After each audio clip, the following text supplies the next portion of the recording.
तो दोस्तों, जो आज मुझे टॉपिक मिला है वो एक पंक्ति है। वैसे तो छोटी छोटी बीच में बहुत सारी पंक्तियां हैं, लाइन जिसे हम कहते हैं। वो मैंने गुरु ग्रंथ साहिब जी से लिए है आज।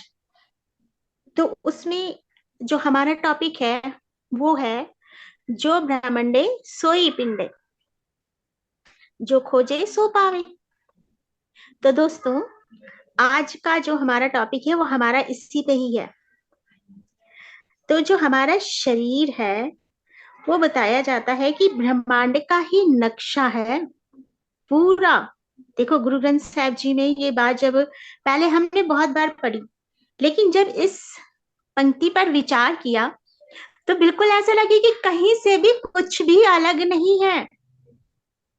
पहले स्वभाव में एक कट्टरपन था कि मेरा जो धर्म है वो अलग है, वो गुरु ग्रंथ साहिब जी से जोड़ता है। लेकिन जब उसको विचार किया हर एक पंक्ति पे तो लगा कि कहाँ पे अलग है। तो आज मन बहुत ज्यादा प्रसन्न हो गया इस बात को समझ के। तो हम इसी पे आज विचार करेंगे। जो आज दिन तक मैंने सुना है और जो पढ़ा है सबके साथ मिलके, वो सब मुझे इसमें गुरु ग्रंथ साहिब जी में झलके नजर आने लगी है।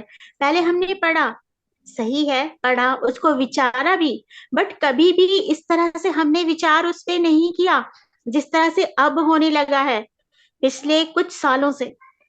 लेकिन जो ये पंक्ति मेरे सामने आई उसको तो बहुत ज्यादा अंदर मेरे उथल पुथली मच गई और उसके ऊपर मैं लिखने बैठ गई। क्योंकि अधिकतर मैं जितने स्वाध्याय करती हूँ वो बुक से कम सहारा लेती हूँ, खुद की ही खंगाले हुए पंक्तियों को लेके, कुछ इस तरह के संतों की जीवन को लेके इस तरह का ही मैं करती हूँ। तो उसके ऊपर मैं नोट्स बनाती हूँ। तो जब मैं इसको बनाने बैठी तो और भी लाइनें मेरे सामने आ गई है जिसका बीच में जिक्र है। तो चलिए दोस्तों, अब हम इस टॉपिक पे शुरू करते हैं। कैसे विचार करें इस पंक्ति पे?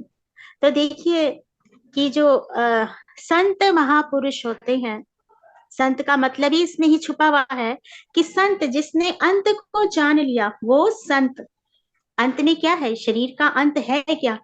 तो उसमें क्या है, कब है, कैसे है, ये सब संतों ने जान लिया है। इसके महत्व को जान लिया है। महापुरुष है, उन्होंने भी, उनके आगे भी महा तभी लगा जब उन्होंने इस पौरुष को, इस जन्म को समझा है कि मुझे ये जन्म क्यों मिला है, क्यों मैं इस धरती पे आया हूँ। तो तभी उसके आगे भी महापुरुष। यानी कि जब हम अपने पे ही शोध करते हैं तो हम एक बहुत महानता में आ जाते हैं। जब हम खुद पे शोध, हमें किसी और पे शोध नहीं करना, और किसी और पे अगर हमें शोध करना हो तो हमें उससे मिलना पड़ेगा, अदर पर्सन से, और फिर हमें बहुत सारी बातें उससे करनी पड़ेगी। तो इसका इतना टाइम कितने किसके पास है? तो हम खुद पे ही शोध क्यों ना करें। तो जब ये शोध हुआ अपने आप में ही, जब ये मंथन चला, तो हमने पाया कि वास्तव में हमारा जो अपना स्वरूप है वो कितना विस्तार है। ये हमें ध्यान से भी पता चला वैसे।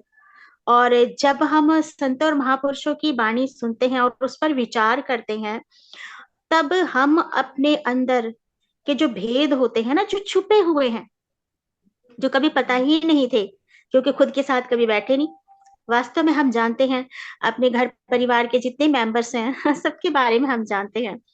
अपने पति की क्वालिटीज, अपने बच्चों की, अपने सास ससुर की, भाई बहन, माता पिता, सबकी क्वालिटीज जानते, क्योंकि उनके साथ हम बात करते हैं। लेकिन खुद के साथ हमने कभी खुद को टाइम दिया ही नहीं।